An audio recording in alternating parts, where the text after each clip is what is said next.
come to order, and I thank our witnesses for being here today. We're joined by General Gregory Guillot. Thank you for being here from Northern Command, and Admiral Holsey from Southern Command. The United States faces the most dangerous security environment it has entered since World War II. We know about the threats in Europe, Asia, and the Middle East, but we must not lose sight of threats in our own hemisphere. Both of these commanders face an increasingly complex set of actors who seek to harm Americans and undermine our interests. The Chinese Communist Party has exploited our porous southern border to facilitate the trafficking of fentanyl and other deadly drugs. Beijing has brazenly violated U.S. airspace. It has burrowed its cyber payloads into core U.S. telecommunications infrastructure and spread its predatory economic practices to South America.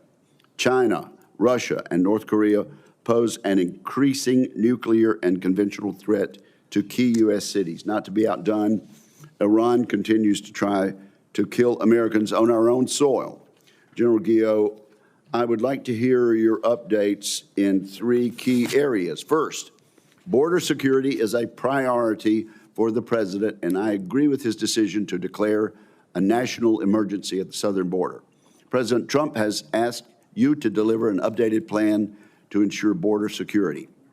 He's also directed you to assist law enforcement in its security and deportation operations.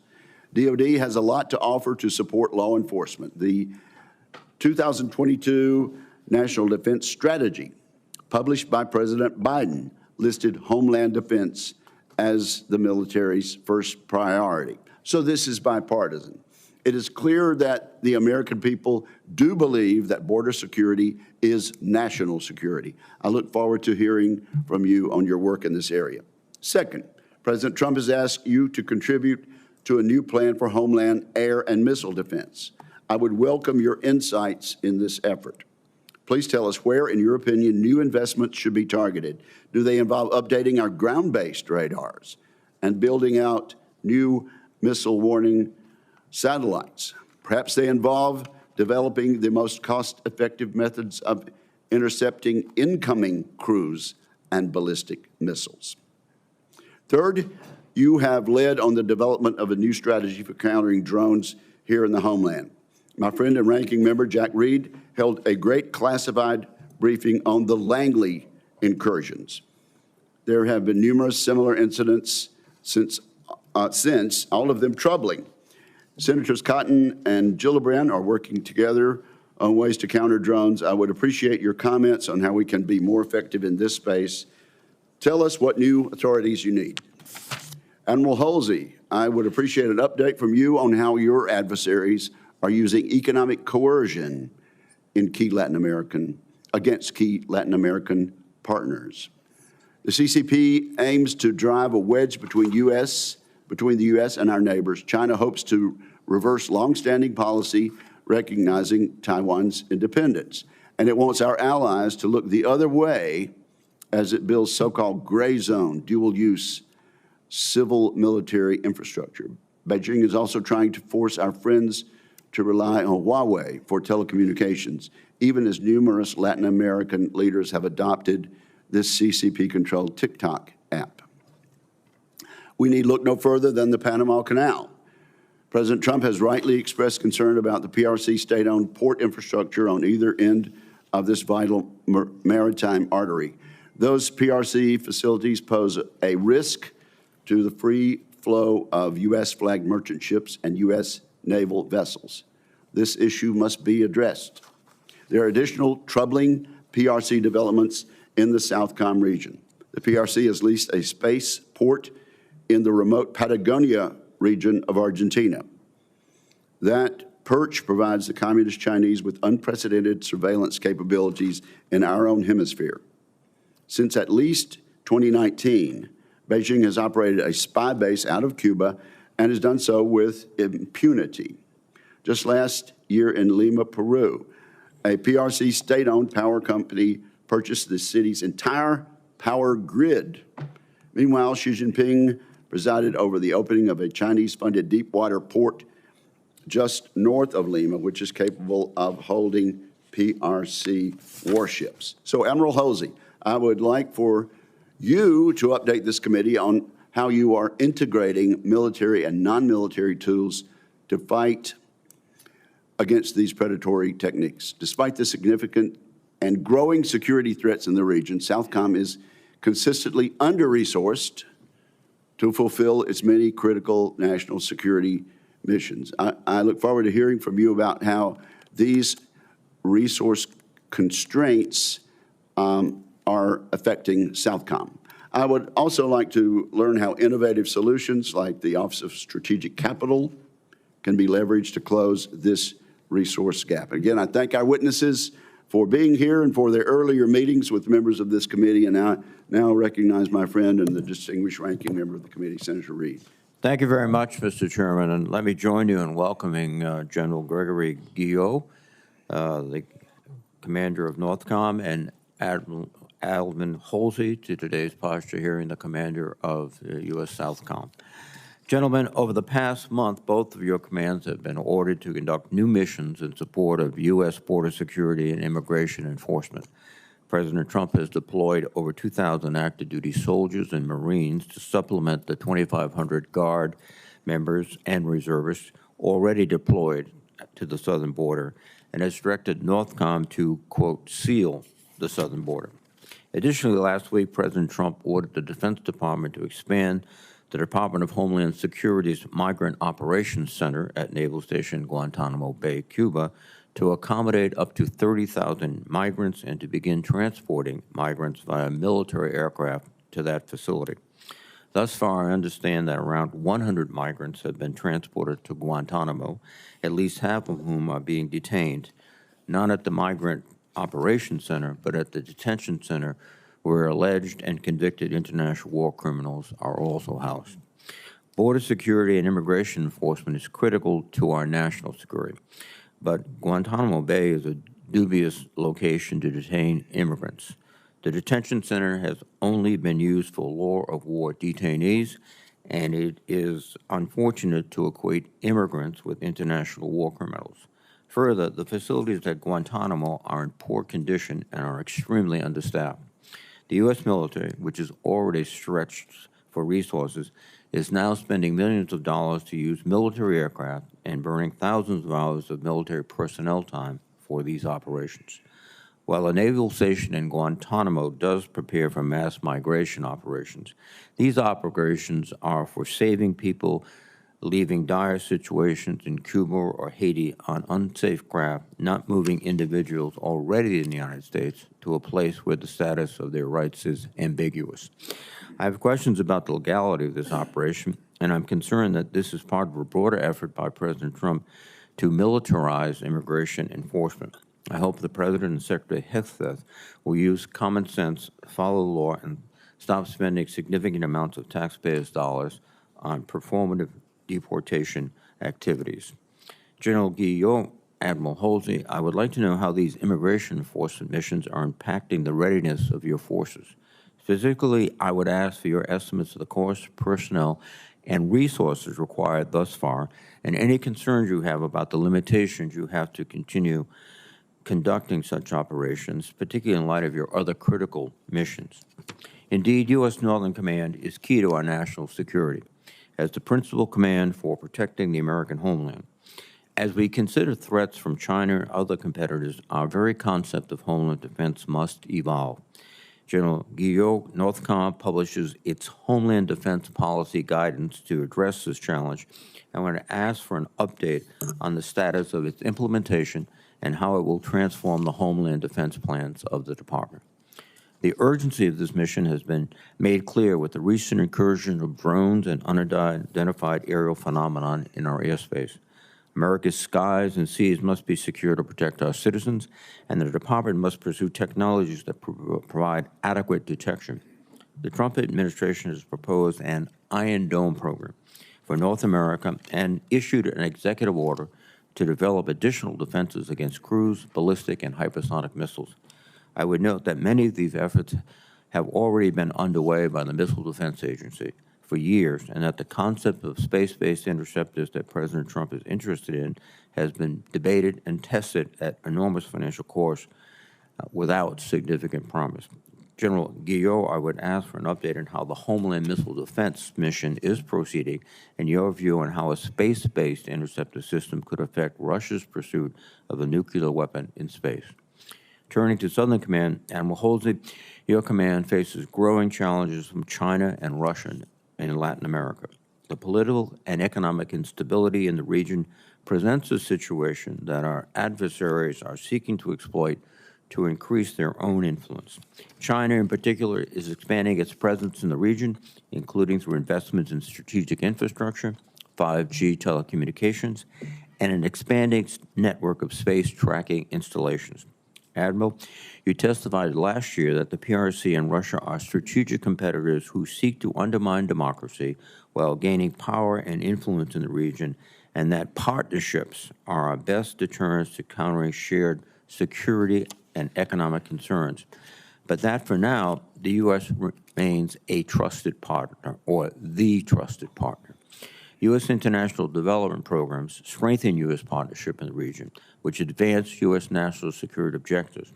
Now that USAID has been dismantled, I am interested in your assessment of whether the U.S. will remain the partner of choice in your AOR, or whether China and Russia will use this as an opportunity to gain further inroads with our partners.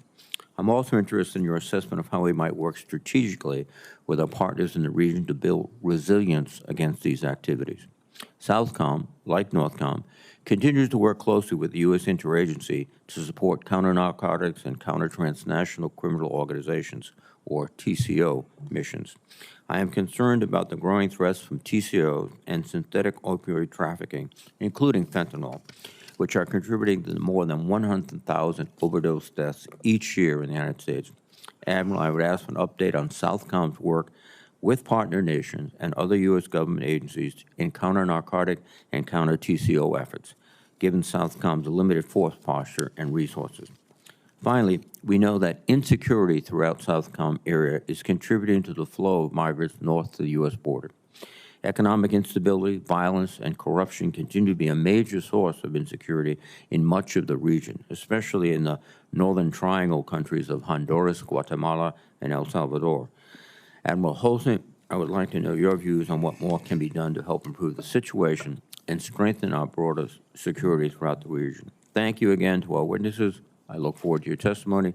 Thank you, Mr. Chairman. Thank you, and we're now ready for testimony from our witnesses. Before we begin, as members know, there are votes, 2 votes beginning at 10 a.m., and we'll keep the hearing going. When the vote begins, I'll try to run over very quickly and come right back. In the meantime, a member of 10:30. Okay. A member of our committee will preside, and we'll keep going. So we are ready to begin testimony. General Guillot, you are recognized with the thanks of the committee. Thank you. Thank you, Chairman Wicker, Ranking Member Reed, and distinguished members of the committee. It's my honor to command the men and women of North American Aerospace Defense Command and United States Northern Command. I'm also pleased to appear alongside my U.S. Southcom shipmate, Admiral Bull Holsey. Yes, sir. I'd like to highlight 3 trends of particular that NORAD and Northcom face with direct implications for homeland defense. First is the growing cooperation between China, Russia, North Korea, and Iran to challenge the United States. While their cooperation does not approach the level of complete integration demonstrated by the United States and Canada, their transfer of weapons, military technology, and basing access is cause for significant concern. The associated risks to North America have also grown as the number of Russian bomber incursions into the Alaska and Canadian air defense identification zones has returned to levels not seen since before the Russian invasion of Ukraine, and Russian Navy surface and subsurface vessels conducted out-of-area deployments off both U.S. coasts, including in the vicinity of Alaska. Second, evolving technologies demand that NORAD and Northcom rapidly adjust our defense posture. Small, uncrewed aircraft systems, or UAS, proliferate the open market and in the hands of malign actors pose a growing threat to safety and security. Likewise, as competitors continue to target U.S. networks and critical infrastructure in cyberspace, a whole-of-government effort is increasingly necessary to mitigate potential harm. Finally, non-state actors continue to target our homeland. Radical Islamic terrorist groups have rejuvenated attack planning and anti-American rhetoric intended to inspire lone wolf attacks, like the daily New Year's Day attack in New Orleans. And transnational criminal cartels based in Mexico threaten U.S. territorial integrity and the safety of our citizens. With that strategic backdrop, Homeland Defense is our command's top priority and essential task, and in mindset and action, nobody waits on NORAD or NORTHCOM. The mantra proved true over the last year as the command's planning and preparation generated swift and effective responses to competitor actions, major disasters, and emerging requirements. Over the past 12 months, NORAD and NORTHCOM intercepted joint Russian and Chinese bombers off the Alaska coast, tracked Russian surface vessels off both coasts, detected and assessed numerous North Korean missile launches, tracked multiple Chinese dual-use military and research vessels in the Bering Sea and Arctic Ocean, supported Americans in need following Hurricane Helene and wildfires in California, postured to support a Hurricane Milton response, deployed troops and unique military capabilities such as airborne ISR along the U.S. southern border, illuminated transnational criminal networks, deployed military personnel to assist U.S. Secret Service in securing 195 presidential campaign events, and improved defensive capabilities against all threats ranging from ICBMs to small drones. Looking forward, NORAD and NORTHCOM modernization is crucial to outpacing our competitors. Establishing a layered domain awareness network from seabed to space to detect and track threats approaching North America is critical to immediate and future mission requirements because you can't defeat what you can't see. To that end, I appreciate the Department and congressional support for fielding all domain capabilities such as airborne moving target indicator satellites, over-the-horizon radars, the E-7 Wedgetail, and an integrated undersea surveillance system. Defending our borders, establishing a continental missile shield, protecting critical infrastructure and force projection capability, and safeguarding our citizens will require the best our nations have to offer. And I'm grateful to the committee for your ongoing support of NORAD and NORTHCOM's vital missions. Thank you again for the opportunity to appear today, and I look forward to your questions. We have the watch. Thank you, General. Admiral Holsey, you are recognized. Chairman Wicker, Ranking Member Reed, distinguished members of the committee, I am humbled to appear before you today as the 33rd Commander of the United States Southern Command. We are a warfighting organization, and I have moved forward to lead this command, service members, civilians, contractors, and their families as we foster democracy, security, shared prosperity throughout the Western Hemisphere. I'm honored to testify alongside General Guillot as the relationship between NORTHCOM and SOUTHCOM is vital to the safety and security of our homeland. The United States and our partners in Latin America and the Caribbean are linked together, not simply by history and geography, but by family bonds, cultural traditions, security, and economic cooperation, and a steadfast devotion to democratic values. This enduring commitment to these values is a cornerstone of our collective partnership. Together, we seek to achieve lasting security, stability, and prosperity throughout the Americas. Today, this vision is imperiled by a host of threats. These threats include strategic competition from China and Russia, the impact of transnational criminal organizations, and the complex transboundary challenges such as irregular migration, natural disasters, eroding democracies, food and water insecurity. China is our pacing threat and continues to its methodical incursion into our shared neighborhood, wielding diplomatic, informational, military, and economic influence to export its authoritarian model to the region. Most focus to the east and west when they think of great power competition. A look to our south reveals that China has already established a strong presence. Its predatory and opaque investment practices, resource extraction, and potential dual-use projects from ports to space threaten the security and sovereignty of our partners while jeopardizing the United States' national security. Simultaneously, Russia supports like-minded regimes like Cuba, Nicaragua, and Venezuela, using disinformation, military engagements, arms sales, force projection. Moscow is now attempting to undermine the United States leadership, interest, and influence in the region. Meanwhile, TCOs continue to fuel instability throughout the region.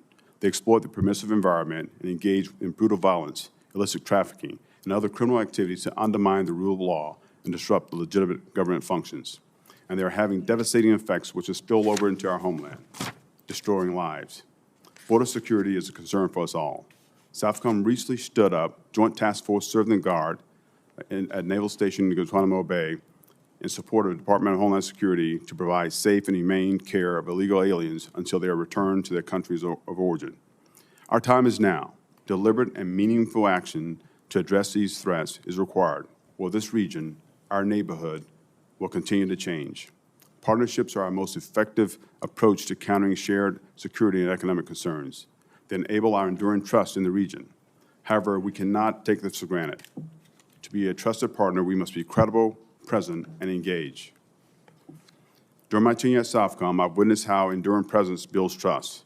As a result, partners prefer to work with us over China, Russia, and other nations to overcome their most pressing challenges.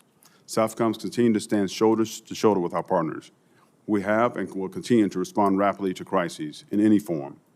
Together with our partners, we are building their capability and capacity to mitigate, respond, and recover from our collective threats. Sustained investment in security cooperation, joint exercises, disaster assistance, among other initiatives, enable us to innovate and deliver at the point of need. As this department sharpens its warfighting edge, I'm grateful for the continued support of Congress. Today, this vital support to defending the democratic principles and interests that underpins the stability, prosperity, in the region, and ultimately the security of our nation.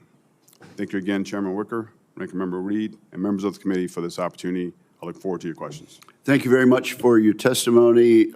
Let's get started quickly. General Guillot, you can see from Senator Reed and me, we're interested in the executive order to renew America's aging missile defense architecture.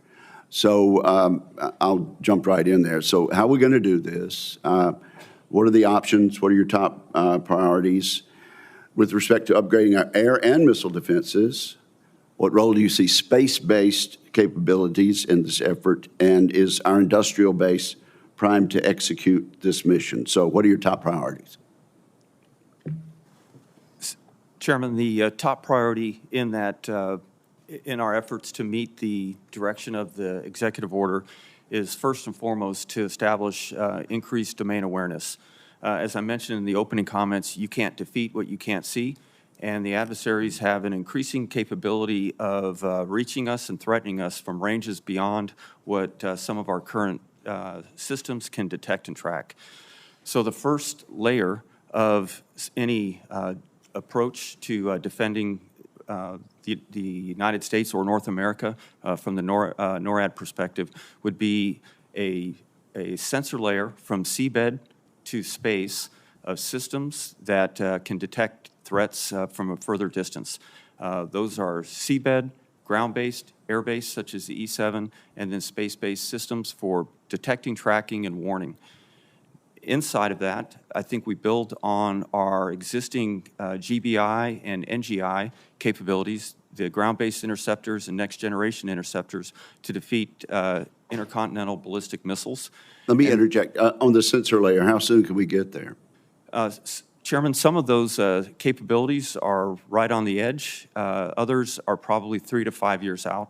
But I think within inside of a year, we could have a significant capability that could network those into a single sensing grid. All right. Well, then go ahead on if you've got anything to say about space-based or our industrial-based capabilities. Chairman, cooperation with the industrial base is critical, so they can keep pace with not only our requirements, but those requirements are based on the capabilities of the adversaries, which are rapidly increasing. So I can't emphasize enough the need to develop systems and move them left on the timeline to field them more quickly to achieve our goal. Okay, and again, the ranking member and I spoke about fentanyl deaths.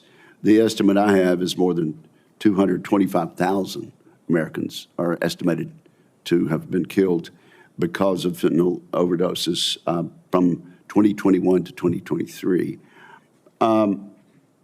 So what progress are we making there? Who's to blame? I understand that we've been told in the past there are more Russian GRU spies operating in Mexico City than anywhere in the world. Is that true, and what's Northcom doing and needing to do? Chairman, the crisis, the fentanyl crisis, is a significant concern to our command. We have a number of intel analysts that work with the interagency and lead federal agencies to provide intelligence that gets after the cartel networks that drive the production and distribution of fentanyl and pushes it across the border. Recently, we've been permitted to increase our ISR, our intelligence, surveillance, and reconnaissance, to Permitted by Mexico? no, by the department, sir. Okay. But we do have intelligence sharing with Mexico to show them what we see, and we have increased cooperation with Mexico to go address the cartel violence in terms of sending more troops. And, Okay, so because time is limited, we had 225,000 in a 3-year space. Are we making any progress? Now it's 2025. From our perspective, Has it gotten better? No, I wouldn't say it's better, but I do think, Chairman, that we have a better foundation now, that we've increased the intelligence to make rapid progress against this threat. It definitely needs to get better. And so tell us what you need. And thank you for your efforts. You got 8 seconds. More ISR is the first, and then expanded authorities would be required to more advise and assist types of operations between our forces and the Tier 1 Mexican forces. We want to be your teammate there. Senator Reed. Thank you very much, Mr. Chairman. And General Guillot, following along in the questioning of the chairman with respect to the space-based systems and used both for acquisition of targets and perhaps for contact with targets, you need unfettered access to the X-band. Is that fair to say? Senator, to properly employ all those systems, we would have to have uninterrupted and complete access to the entire spectrum. And as a result, the proposed spectrum auctions would complicate significantly your ability to carry out that mission. Senator, compromising that part of the spectrum is a significant concern to me and the systems necessary for Homeland Defense. Thank you, General. And General, also, there's approximately 2,000 active duty personnel now down at the border, and there's always an opportunity cost, whatever you do. And one of the opportunity costs, obviously, is the readiness and training of these troops. Are you aware of what training is being missed, deferred, or ignored because of this deployment? Senator, first, all of the forces that come to us from the services are extremely well-trained, disciplined, and highly qualified. If they are conducting missions that are outside their normal specialty, we have a series of 5 work days, 1 training day, and then 1 day off each week. And in that training day, we prescribe our leadership to make sure that the forces that are operating outside of their standard specialty have the opportunity to train and maintain some of those skills. Some of the others, such as helicopter pilots and some of the infantry, are doing work that is already in line with theirs, and I think they maintain their readiness. So, you know, in a rough metric, 1 out of 5 days, it's, my math is terrible. I went to West Point. So now they're doing 20% of the training they would have done at home base. Yes, sir. Thank you. I didn't have the privilege of going to Navy or the Air Force, so forgive my math. Admiral Holsey, can you give us a concise but detailed description of your role, Southcom's role at Guantanamo's Migrant Detention Center and the GTF Gitmo? Yes, Senator. So Southcom plans and postures, has always over the years, to conduct migrant operations. In fact, one of our enduring missions is to plan for a mass migration scenario. Under the current situation, what we're doing is modifying our existing plan to be able to support the migrant ops at JTF, at Gitmo, the Naval Station, and to provide safe and humane care in support of the Department of Homeland Security. Now, to be clear, there are two different sides of the base. One is the Naval Station, both is Naval Station Gitmo, but you have the MOC, which is a Migrant Operations Center, where we are actually setting up tents, and then you have JTF Gitmo on the other side of the island, which we have the law of war detainees. Now, have you estimated the cost that you're going to incur, DOD, Southcom, for your operations? You have to construct facilities for 30,000 individuals, which would include mess halls, which would include healthcare centers, sanitation provisions, et cetera. How much money is that going to cost us? So right now, sir, we're in the initial phase of this process, so it's a tailored approach to get to 30,000 if that is desired. So right now, where we stand, we're in the initial phases, so we'll get some numbers to you, but right now we're still building out. We have forces on the ground, and that process is still in place, sir. Thank you. Going back, General Guillot, to the concept of Iron Dome, unlike the Israelis, this is not a missile defense system. This is a system of systems. And one of the most important aspects of the system, I think you've already alluded to, is detection rather than interception. Is that fair? Senator, I agree with you. The first and most critical part is the detection capability. And I met recently with the defense minister from Canada. They are very much interested in participating. They have legal obstacles, but they assume they can jump over them. Very much participating in the missile defense system. And their best contribution could come in what way, sir? Senator, I welcome their participation. I think the first would be to buy into our domain awareness expansion, whether ground-based or space-based. And then further down the line, if they get defeat mechanisms, see how they would mesh with our existing defense mechanisms, defeat mechanisms, in a similar way that we employ fighter aircraft with NORAD. Perhaps we could do the same with missile defeat systems from the ground. Thank you very much, gentlemen. Thank you, sir.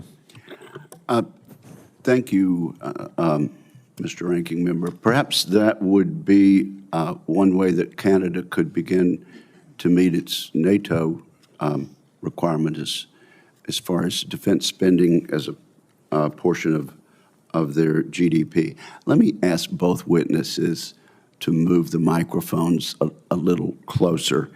And then I recognize Senator Fisher and then Senator Shaheen. Thank you, Mr. Chairman, and thank you, Admiral. Thank you, General, for your service to this country. The work you do is extremely important. Thank you. General, you're going to hear, I think, a lot about spectrum, because here in the Senate we're discussing that. And General, you were talking about that many think that the Iron Dome for America is similar to what we see in Israel. It is not. It is not. What we're looking at, as you said, we can't defeat what we can't see. So we have to be able to increase domain awareness. And increasing domain awareness means that we need additional radars, terrestrial, airborne, space-based, underwater. You hit that in your opening comments. I'm trying to hit it more here to make a point, not just with the media, but with my colleagues as well. All of those systems depend on spectrum, the spectrum that the Department of Defense has. Is that true? Yes, Senator, that's exactly correct. Can those systems function if there's a lot of noise, which means additional users close by and creating a lot of noise? No, Senator, we have to have complete control of the spectrum to operate our systems effectively. And operating those systems effectively means protecting the homeland, correct? Yes, ma'am, that's the purpose for all of our systems. It all centers on homeland defense. Thank you. To move to a different topic, General, you predicted during the posture hearing last year that Chinese and Russian aircraft, you said that they flew a mission into Alaska Air Defense Identification Zone. Do you assess that the United States will see more of this from China, whether it's aircraft or ships or submarines? Senator, I do think that they'll increase their presence both independently as well as increase cooperation with the Russians in the air, in the maritime, and undersea. And in that cooperation with the Russians, what do you worry about the most? What I worry about the most is that instead of just weapons and technology, that they will trade access, which would shorten our timelines to react to either country's military capabilities. Are there any authorities or capabilities that Northcom and NORAD would need in order to protect your AOR? Senator, the most important capability we would need is the improved domain awareness to allow us to see at further ranges. As the military capabilities improve by the adversaries, we have to match that with our detection capability. At this time, I do not lack any authorities. Admiral, since you took over command late last year, what is your assessment of China's long-term strategic objectives in your AOR? Thank you, Senator. The PRC has continued to do expanding their economic engagement to having more influence and diplomatic and political influence in the region. And they're continuing with their Belt and Road Initiative throughout. Currently, 22 countries are members of the Belt and Road Initiative. And so they continue to go down this path, the state-owned enterprises, the Huawei, whole 9 yards. So that's just one aspect of it. The aspect that is more critical to me as a military officer is the military view, right? So right now when I think about deep water ports, dual-use sites and facilities, so deep water ports, the port of Chancay in Peru. I think about the space-enabling infrastructure throughout the AR, at least 10 PRC-linked space sites across 5 countries in the region. Then you get into the 5G, the Huawei, right? You get into the safe city technology. So they continue to do this, and when our partners use Huawei and safe city technology, now they're having threat of having Chinese technology on their critical infrastructure. So again, we have to continue to block them out and find ways to deliver for our partners. And so I do that by engaging in security cooperation, as well as trying to make sure from an economic standpoint, working throughout the region and working with the Office of Security, Strategic Capital, Exim Bank, and others to find ways to block out the PRC. Okay, thank you. Thank you both. Senator Shaheen and then Cotton. Thank you both for being here and for your service to the country. General Guillot, I'm not sure if any resources are coming from the operations in your area of responsibility to address some of the flights that have been transporting migrants out of the country. But I understand that last week an Air Force C-17 transported 104 migrants from the United States to India. That flight cost the American taxpayers $2.5 million. And I understand that we're currently spending nearly $30,000 an hour for every deportation flight that's being run by the military, when Homeland Security used to charter flights like these at less than 1/3 the cost, or $8,500 an hour.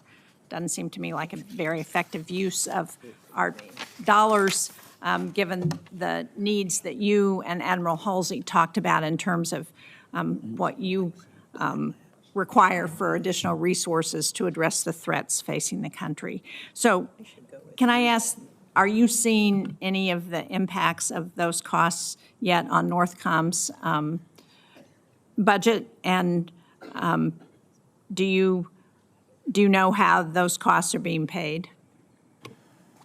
Senator, I have not seen any impact at this point, but I will remain transparent with the committee if I do feel strain in that area. As you alluded to at the beginning, those flights are flown by U.S. Transcom, so we coordinate with the Border Patrol to have the migrants available, but we do not operate those flights. And do you know if Transcom those flights are coming out of Transcom's budget? Ma'am, I can't say for sure, but I assume they are. Mr. Chairman, I would hope that this committee would request information about the cost of those flights and why we're doing them, why the military is doing them as opposed to doing them the way we used to at 1/3 the cost. Thank you for that suggestion, Senator. Admiral Holsey, over the last year, we've actually seen an almost 15% decrease in drug overdose deaths. Illegal drugs, however, as you pointed out, and General Guillot pointed out, are still killing nearly 90,000 Americans every year.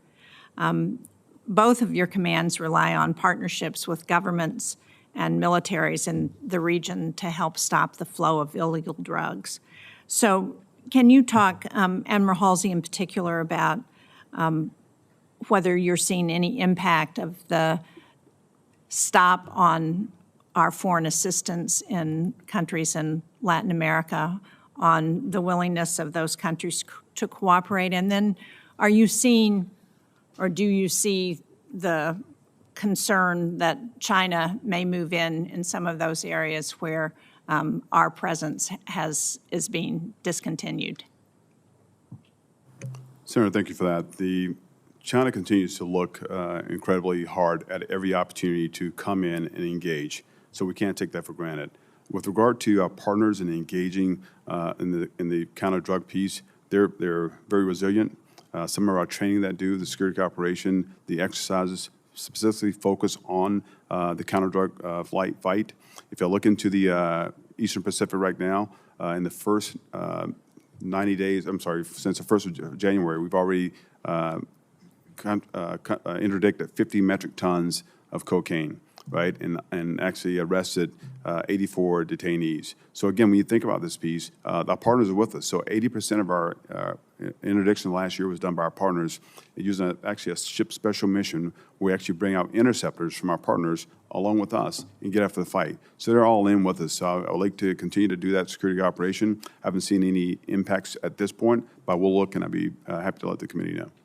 Thank you. And General Guillot, as you're looking at the challenges with our northern border, are you finding Canada willing to cooperate in all of the ways that are important as we're looking at the interdiction of drugs and other illegal activities across our border? Yes, Senator, I am. I find that my counterparts in Canada are very open to planning potential partnering on the northern border to detect illegal crossings both ways in the future. And Canada has developed a plan to address their commitments to NORTHCOM. Are you seeing that beginning to be built out at this point, or is that all still in the future? And did we participate in the development of that plan? Senator, they were very collaborative on defining the NORAD requirements, and their NORAD modernization is at the very beginning stages. We are seeing improved F-18 radars and missile capabilities already.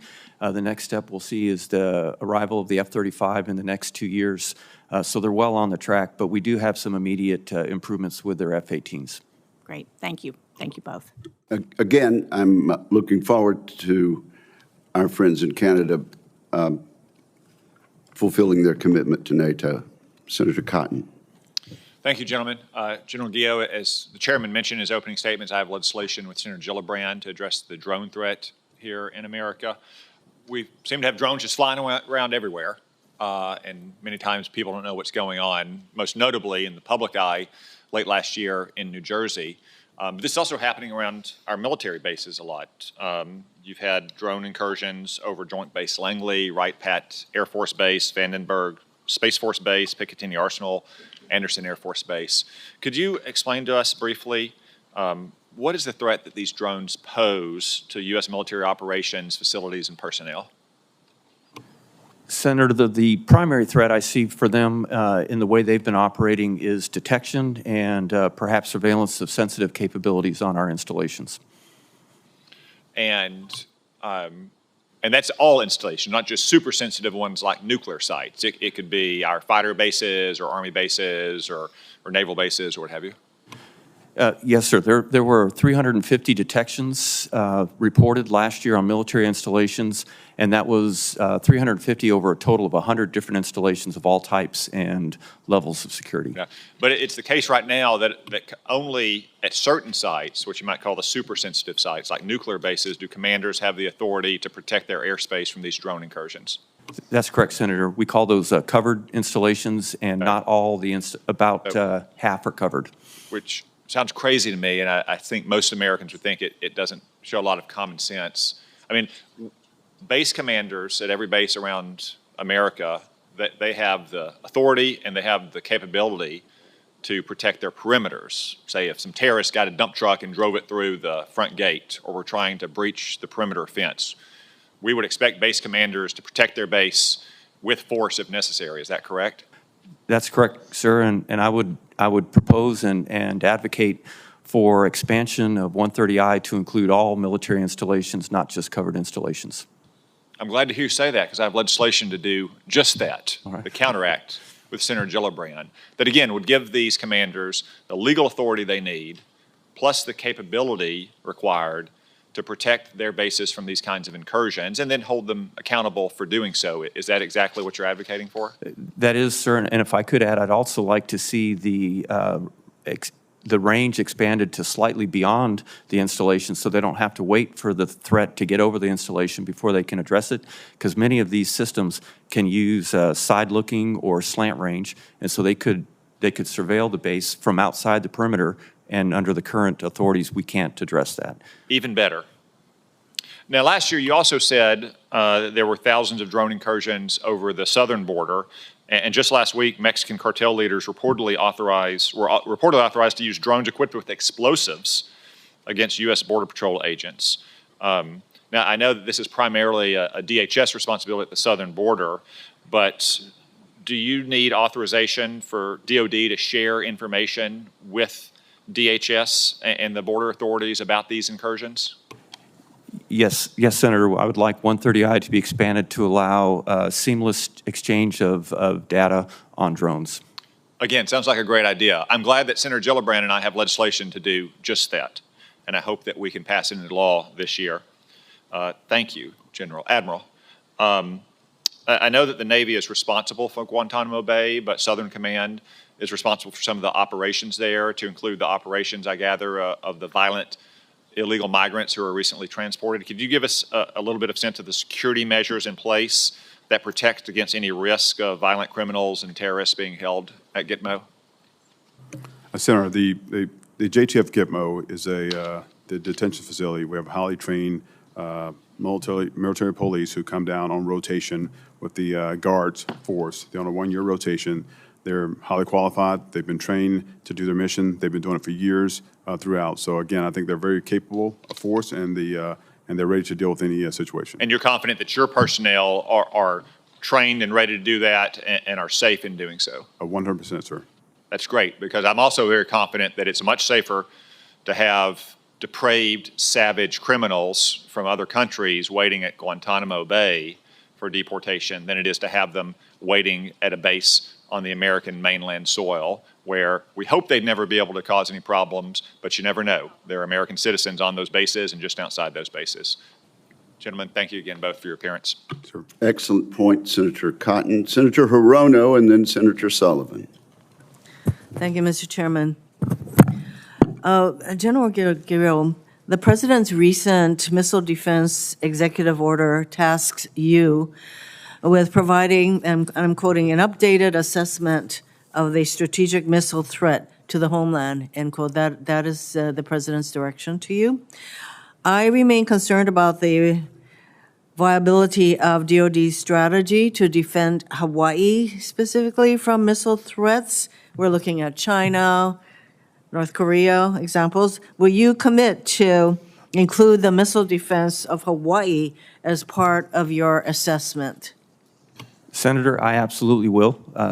Hawaii is, and the defense from ballistic missiles for Hawaii is part of my responsibility. Thank you again for you, General. Last year, the former National Guard Bureau Chief testified that the border security mission provides no military training value to guardsmen, and does not prepare troops for great power competition. Additionally, a GAO report from 2021 found that multiple units lost critical training opportunities due to deployments to the border. Okay. That, of course, impacts military and operational readiness.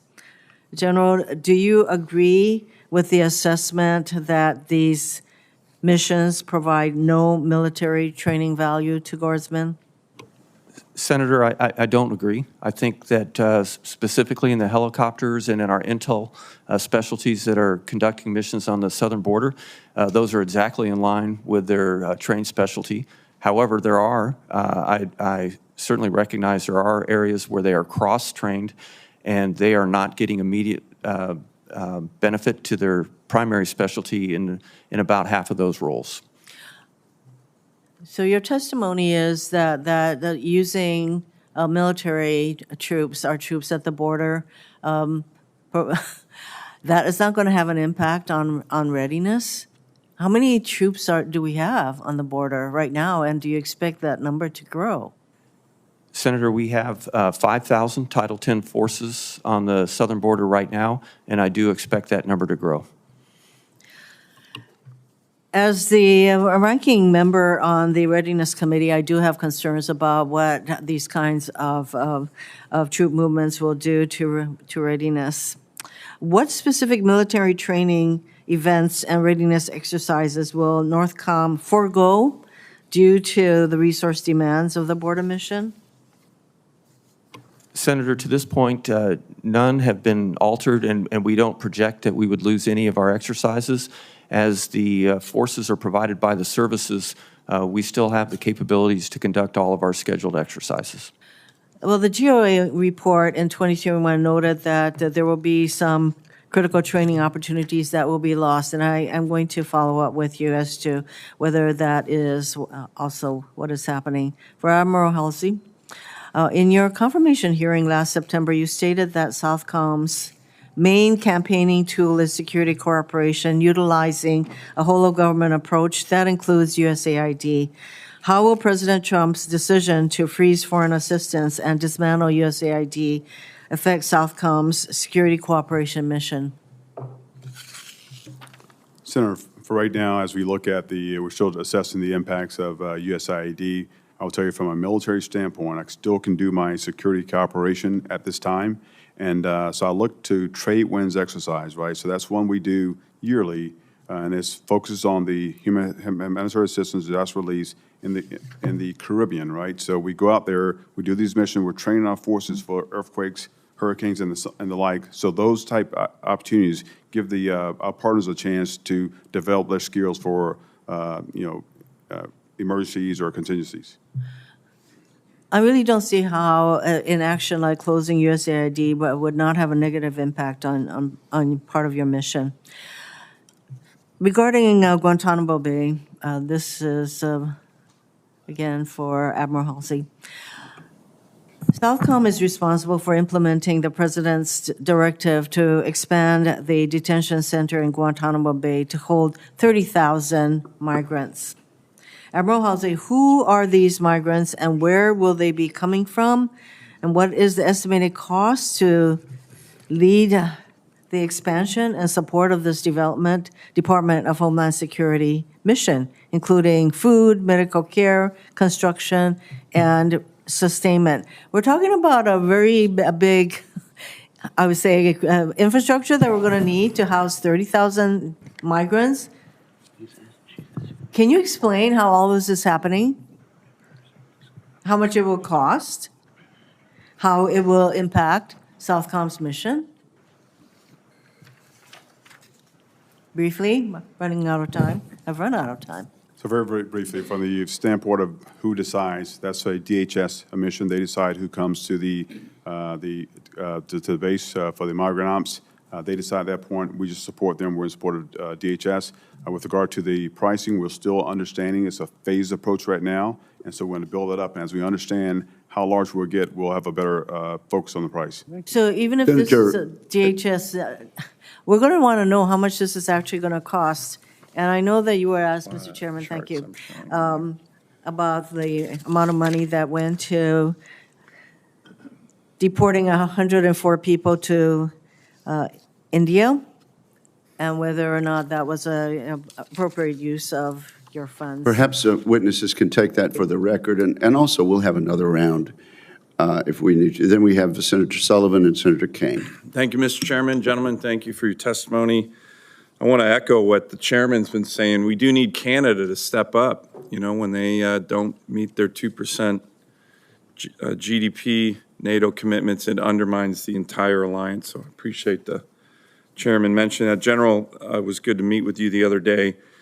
We had a meeting with senior Trump administration officials just a couple days ago, a number of senators who were focused on the border, and they focused, like your testimony, a lot on the northern border, which I really appreciate. I have a chart here that depicts a lot of the air and sea incursions that we've seen in the last few years. It's been quite remarkable, particularly the joint Chinese-Russian strategic bomber missions into our ADIZ and the joint Chinese-Russian naval task force, quite big, a 12-ship naval task force last summer.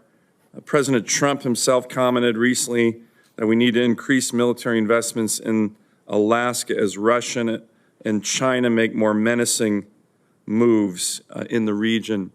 That's a list, that's just an example of all the different incursions, air and sea, just in the last 3 years, which is quite astounding.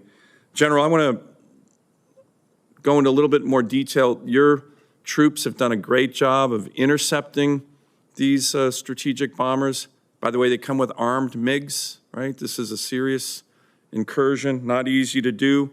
Our Navy's done a good job, although the first time we had that joint Russian-Chinese task force, we didn't have any Navy response, nothing, which was ridiculous in my view, 150-foot Coast Guard cutter.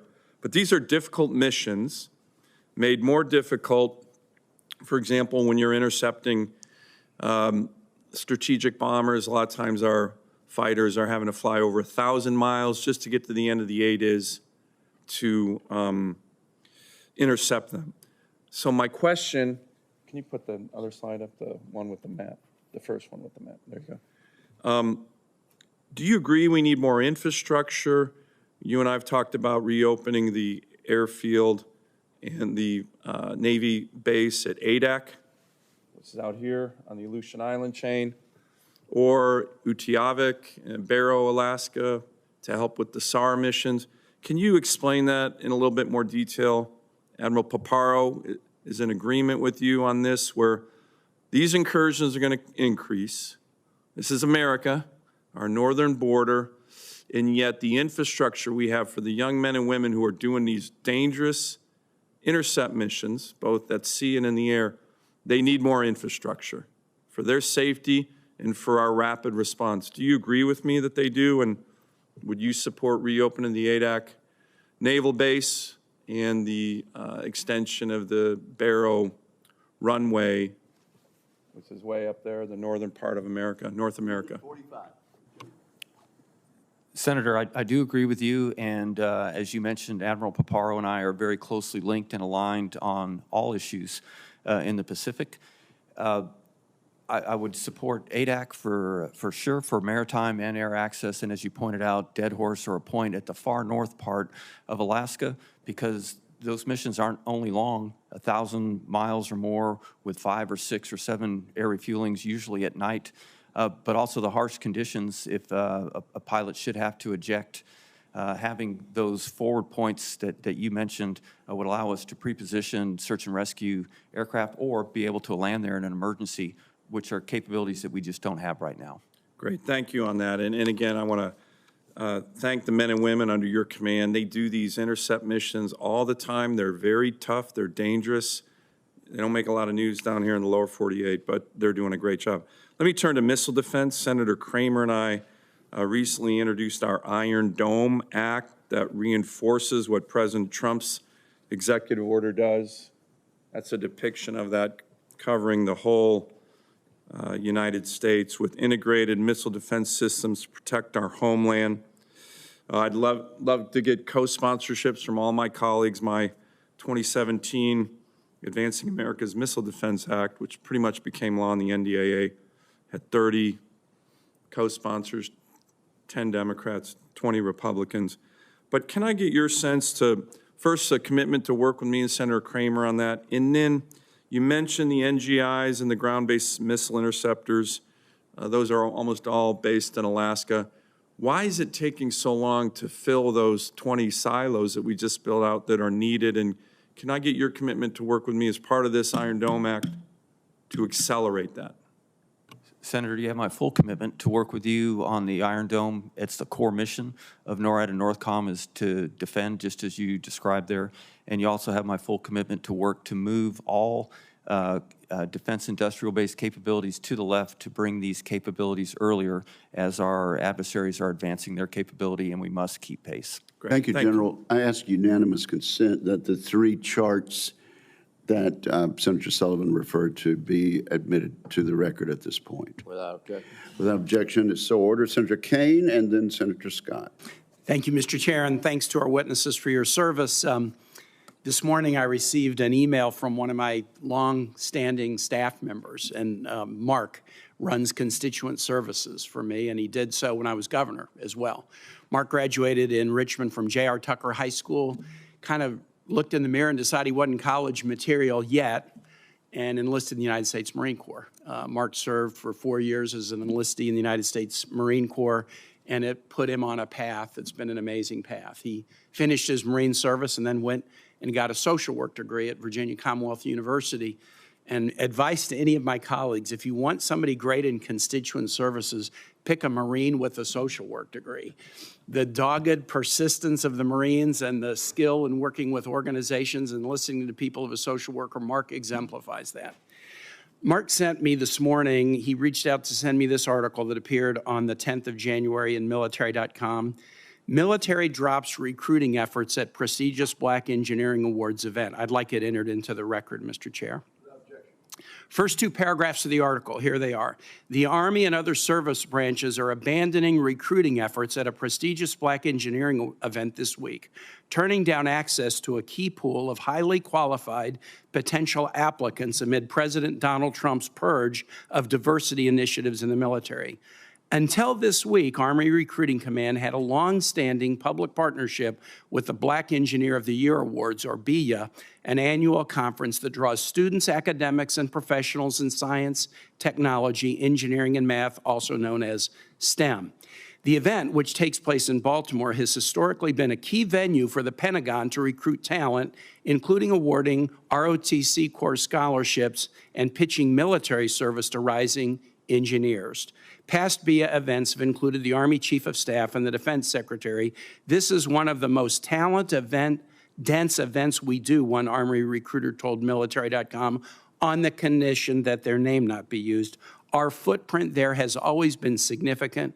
We need the talent.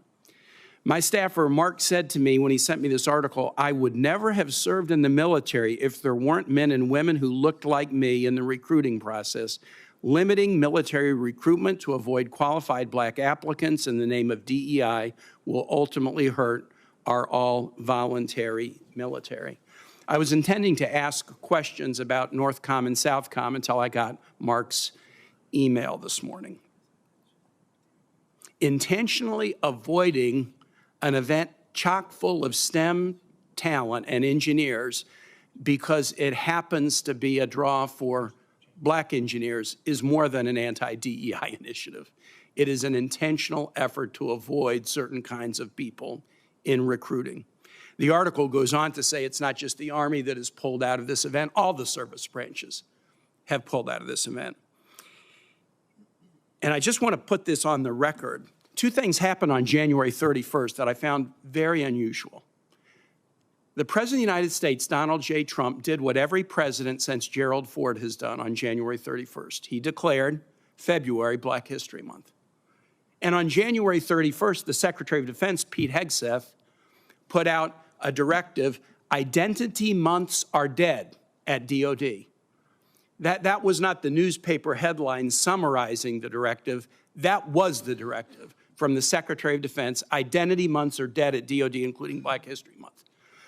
So we have two events on January 31st. We have the President and Commander-in-Chief issuing the standard Black History Month proclamation for the nation, but apparently at DOD, it's different. At DOD, Black History Month is dead. At DOD, we won't go and recruit engineers who happen to be Black to come in and serve at a time when we need more people serving in the military, and all of our service branches are struggling with attracting talent. There's a lot of issues dealing with Northcom and Southcom. I'm glad my colleague, Senator Cotton, asked about UASs. I had a whole series of questions I wanted to ask about Haiti and other Southcom priorities. Admiral Holsey, I'm glad we had the chance to talk about those in my office. The United States military has been at the forefront of including talent of all kinds. With the actions on January 31, the president acknowledging Black History Month, but within the DOD family now, this is dead. I worry that the military will no longer be at the forefront, won't even be at the average, but will be behind. And that would be a terrible sellout of an amazing tradition that our United States military should be very, very proud of. With that, Mr. Chair, I yield back. Thank you, Senator Kane. Senator Scott. Thank you, Chairman. Thank you for being here. Thank you for all the servicemen and women that serve with you. So all these hearings are important. This is an important one. I like this one a lot because Southcom's here, and it's from my home state of Florida. I was hoping my good friend Dan Sullivan, Senator Sullivan, was still here because all he talks about is Alaska all the time. So I'd like, one thing I would always like is if people understood the risk we're having in Latin America, and I think we have to put more effort into it. I know Admiral Holsey, we talked about that yesterday, and I know you're focused on it. So after years of Joe Biden's open border crisis wreaking havoc on our domestic security, with millions of illegal alien encounters at our border and appeasement of dangerous regimes, the safety of our nation and communities are top of mind, I think, for all of us. I think you have a very important job here as we bring back peace through strength. So let me just get to the questions first. General, President Trump recently signed 2 executive orders, one to seal the southern border, which is right, and another deploying 1,500 servicemen and women to the southern border, which none of us hoped he would have to do, but unfortunately he will have to do to secure the border. Can you speak to how the administration is preparing for, and do you feel you have the capability to face down the cartels and other U.S. enemies present in Mexico? Senator, I do think that we have the capability and the support to meet the requirements established in the executive orders. As you might know, we've doubled the number of Title X forces inside of a week down there, and they're operating in 7 roles in support of the Department of Homeland Security. And then we've also increased some uniquely military capabilities that will get after the point you made, the cartels, which are driving the illegal migration, and that's primarily through airborne ISR to get more information on those and figure out how we can counter their actions.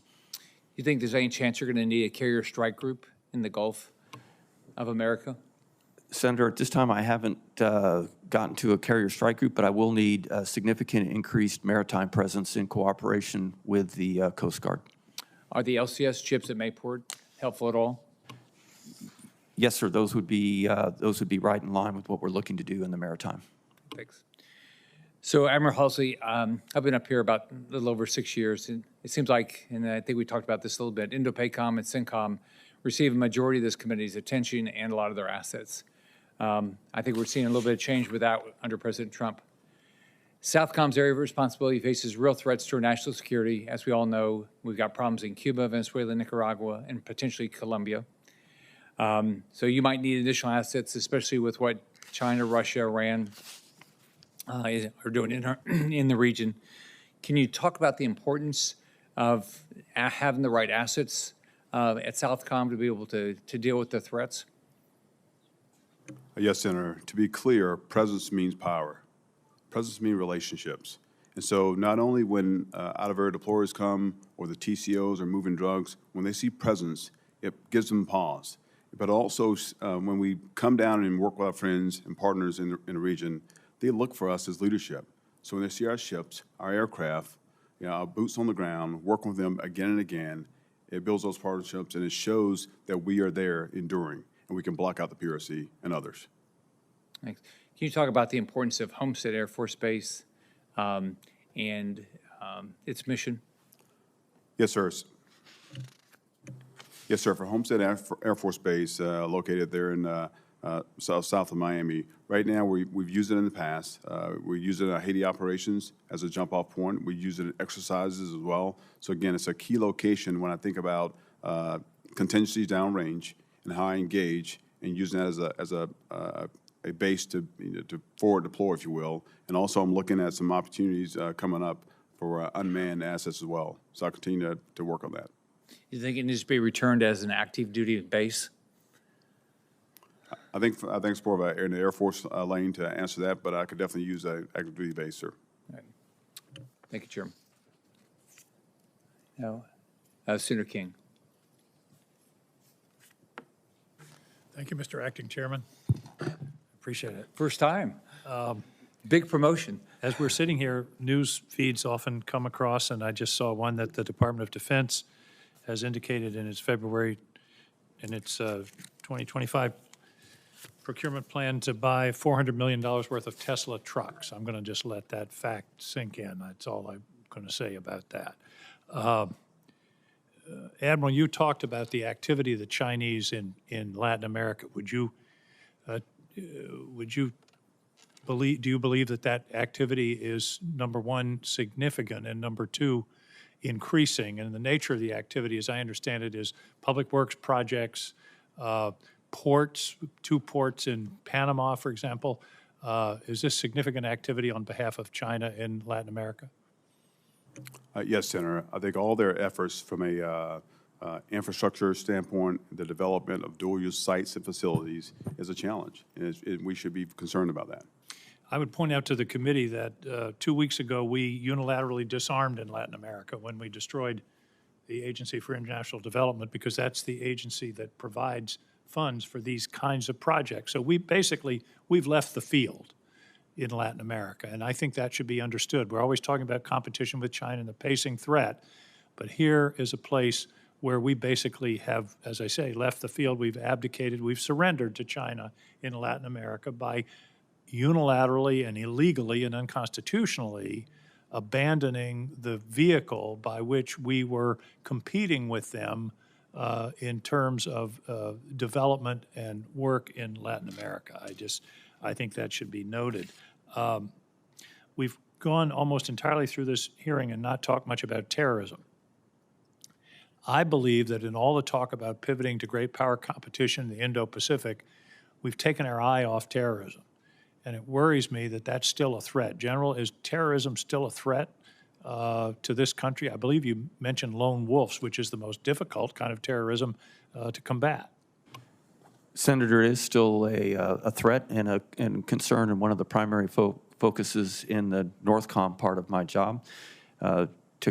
To address that, we have very close ties with Central Command and Special Operations Command to follow their operations in overseas, and they give me any indication of activities moving towards the United States that we'd have to plan for. And of course, we have great relations across the intel and interagency to ensure that we have a consolidated look at any terror threats to the U.S. Well, I hope that there is significant emphasis, because I worry that this is one of those things we're going to wake up and find ourselves under attack, and everybody's going to say, well, what happened?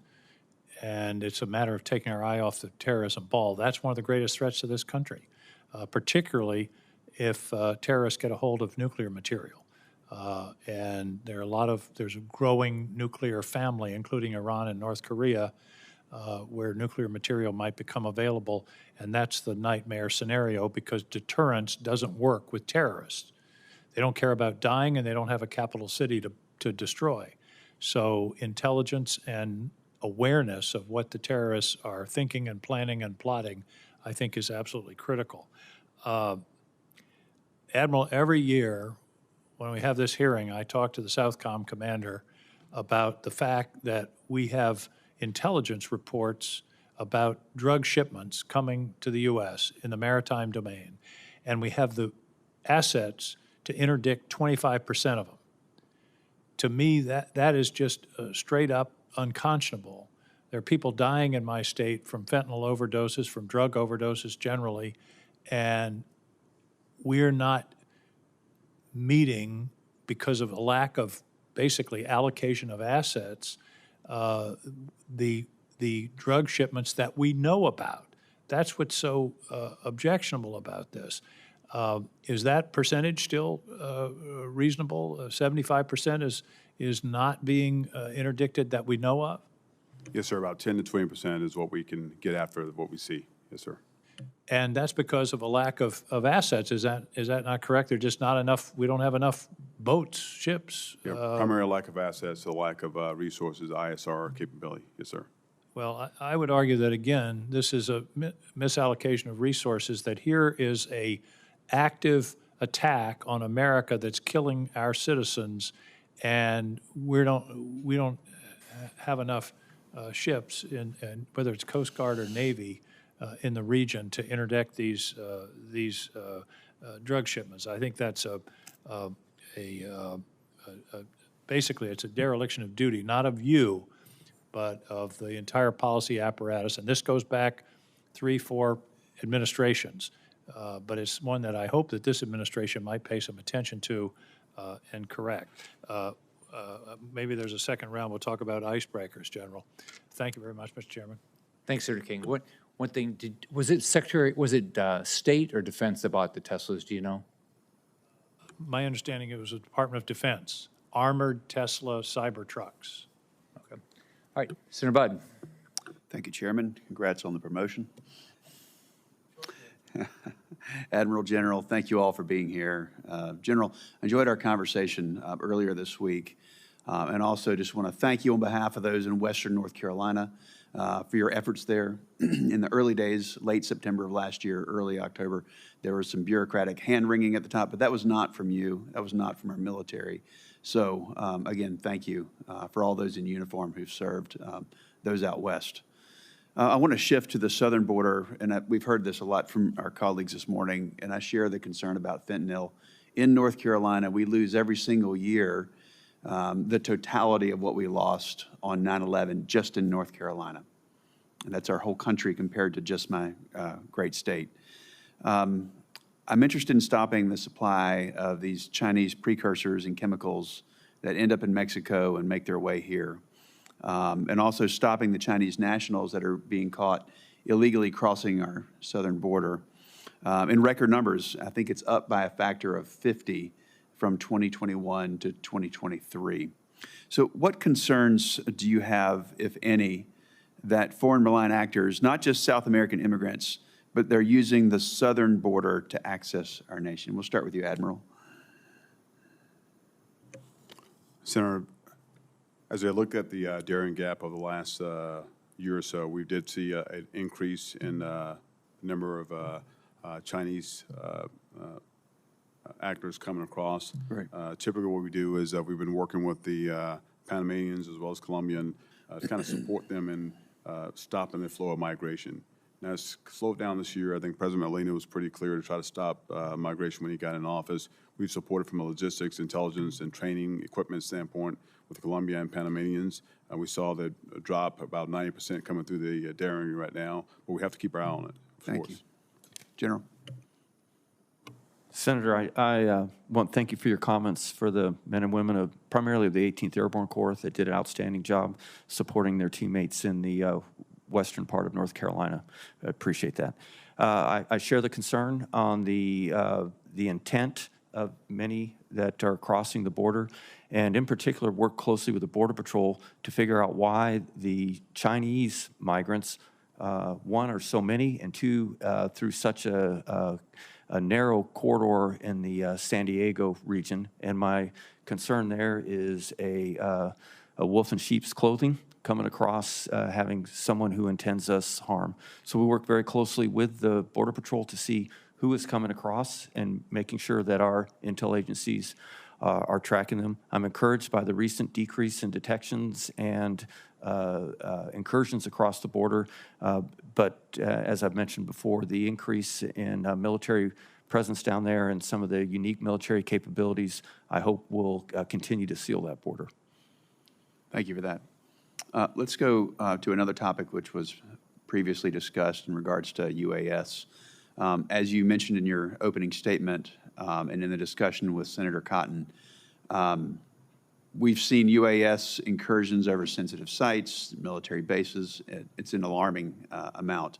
Can you briefly describe how bases are determined to be covered facilities, I say that in quotes, under Title 10, Section 130I, entitling them to an active defense? Yes, Senator. To become a covered installation, there's 9 criteria that any one of those could allow the base to be covered.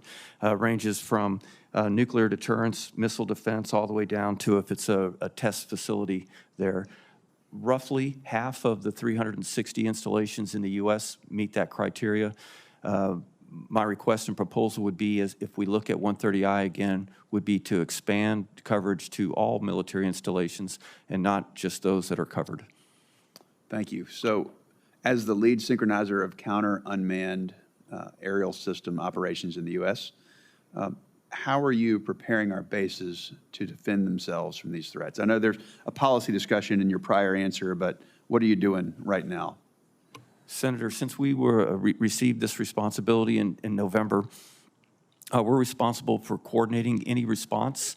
The authority to defend a base, as Senator Cotton mentioned, remains with the installation commander and the services, but we can be a synchronizer role and are a synchronizer role to ensure standardized training, response, tactical techniques and procedures.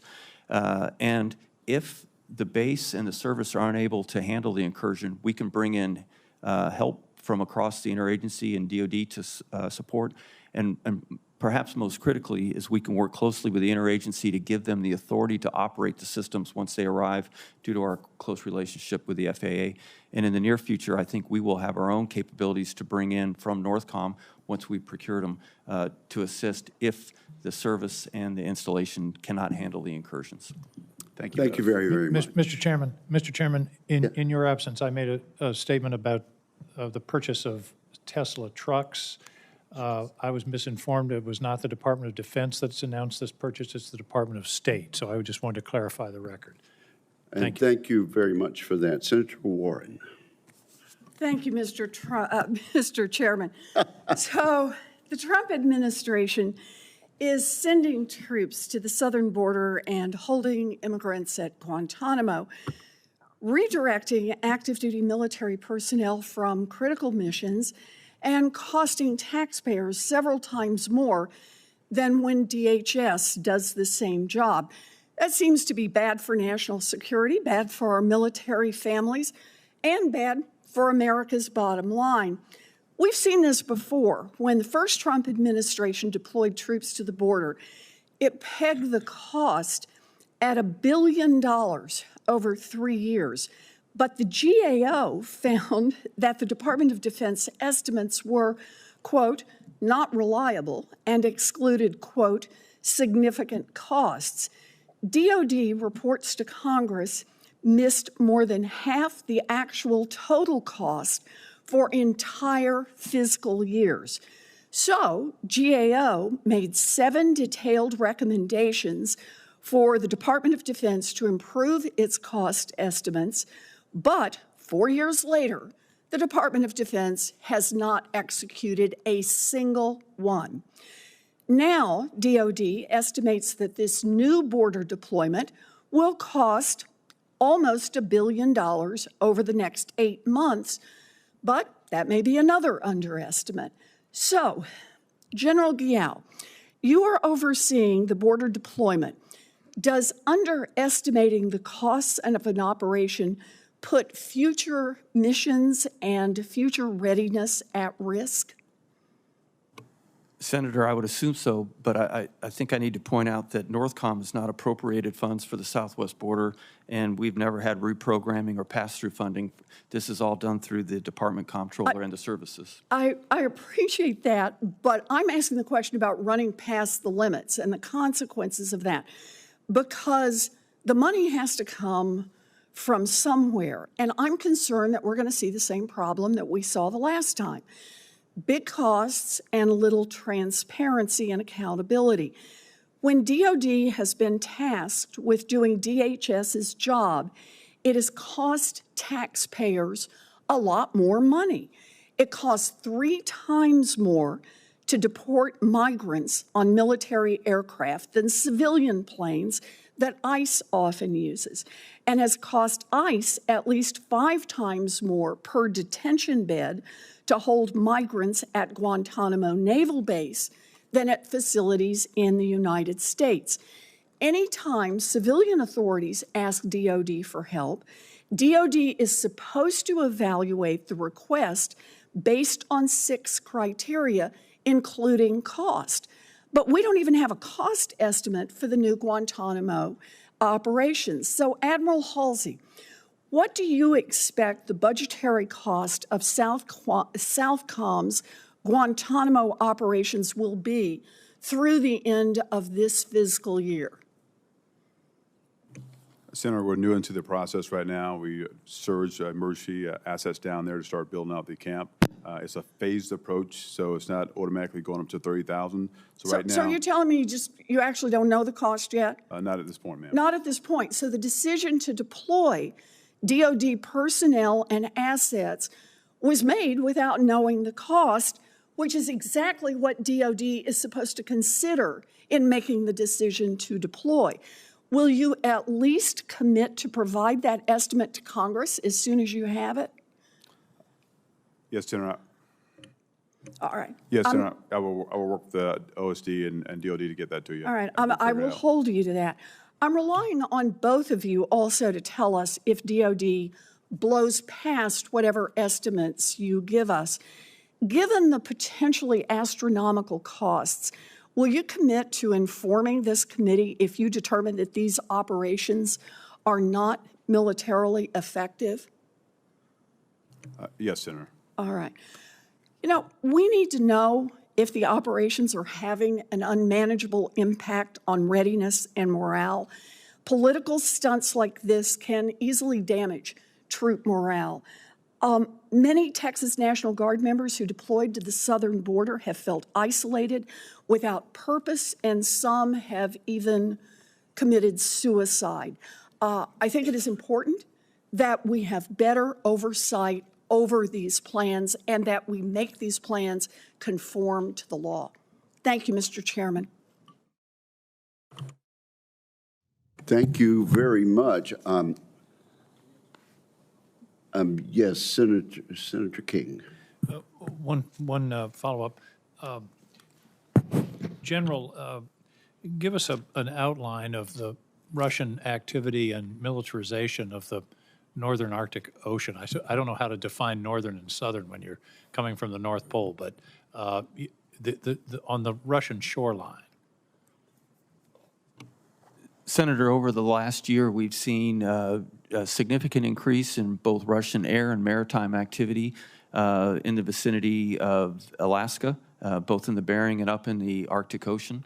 In fact, the incursions and the number of ships this past year equal or exceeded the rate that it was before the Ukraine invasion, after which I think we all know the numbers dropped. And we've also seen increase in air patrols on the eastern side, what we call the 2 o'clock approach through the Greenland and Iceland gap towards Maine and the northeast portion of the United States. So I'm certainly concerned by that, and I would expect the numbers on both sides of our coast to increase in the coming year. And then also, sir, along those lines also, the Russian out-of-area patrols for both surface and undersea was significant last year, and I expect to see that on both coasts again this year. And the Chinese are increasingly active, are they not?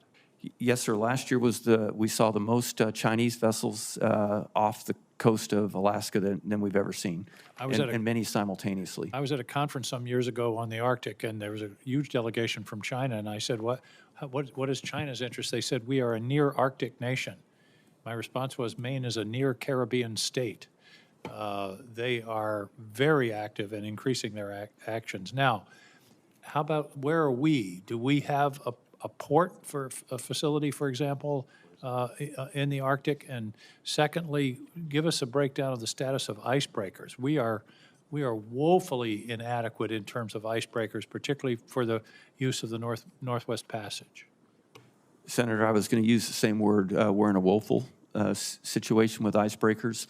The Coast Guard is working very hard to increase that for us, but at this time, we're completely outnumbered with icebreakers. But they're building one new icebreaker, but it's really merely a replacement for the ancient one that's about to go out of service. Is that not correct? It is. And So there's no net gain in icebreakers.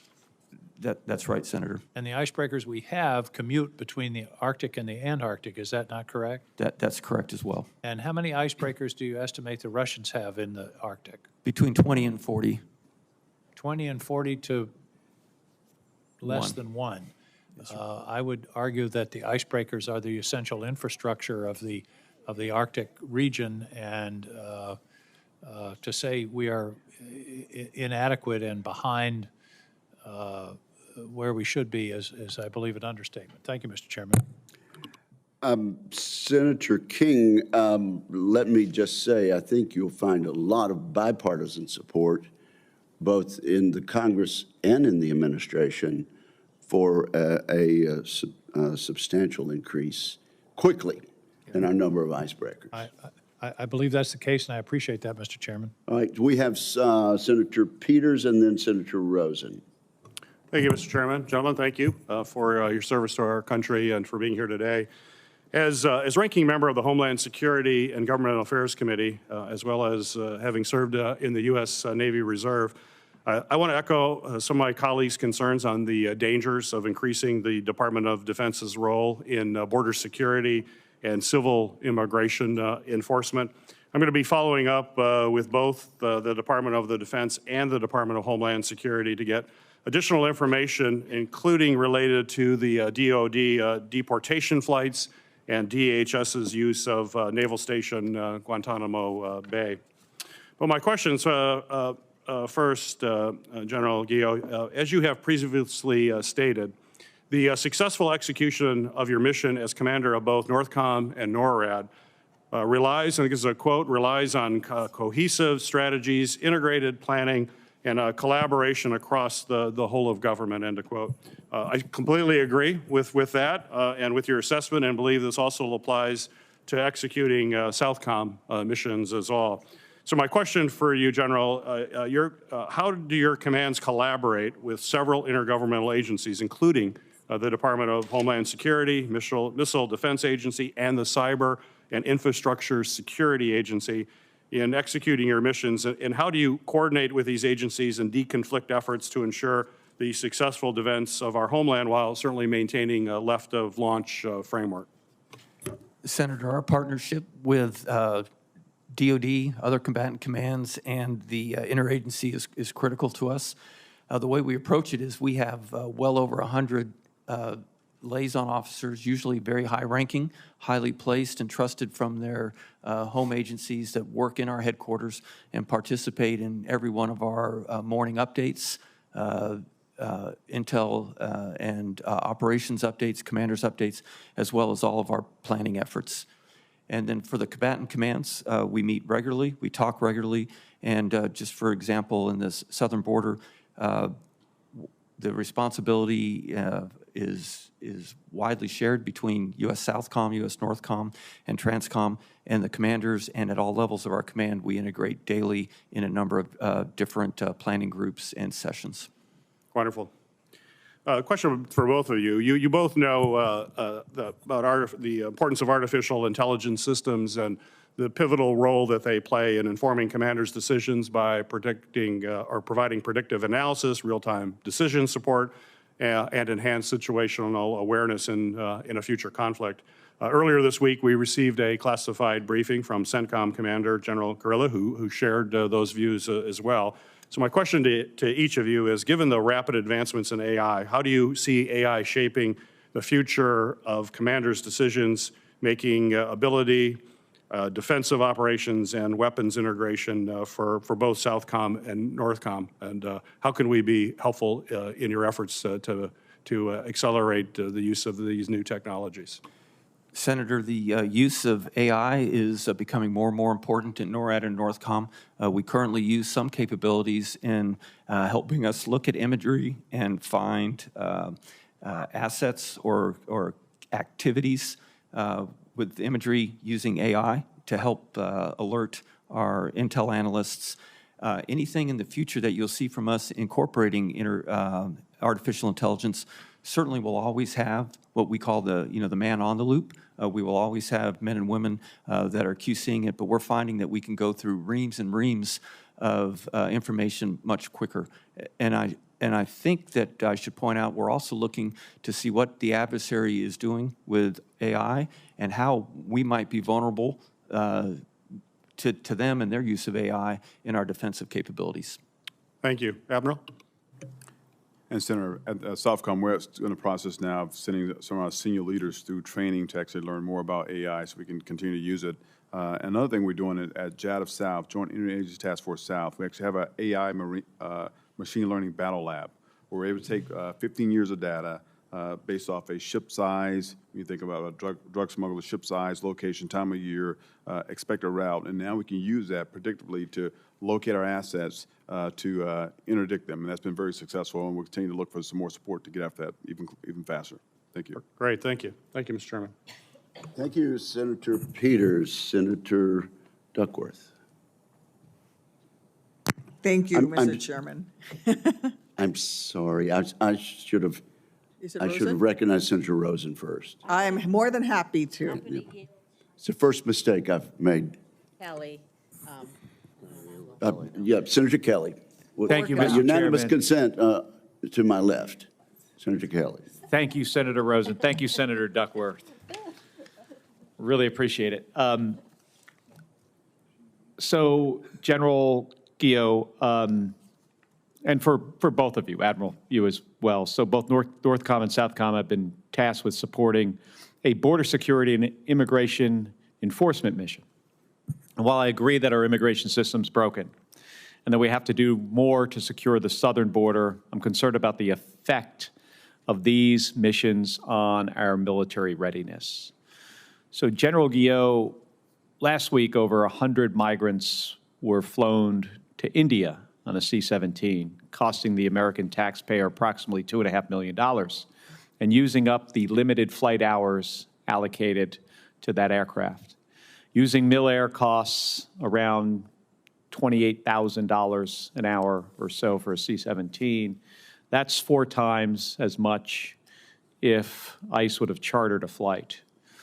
So given the strain on strategic airlift assets, are you concerned that continued use of C-17s and C-130s, and C-130s are less expensive, but still there are readiness issues with that? Are you concerned that using these for deportation flights could impact availability for higher priority missions?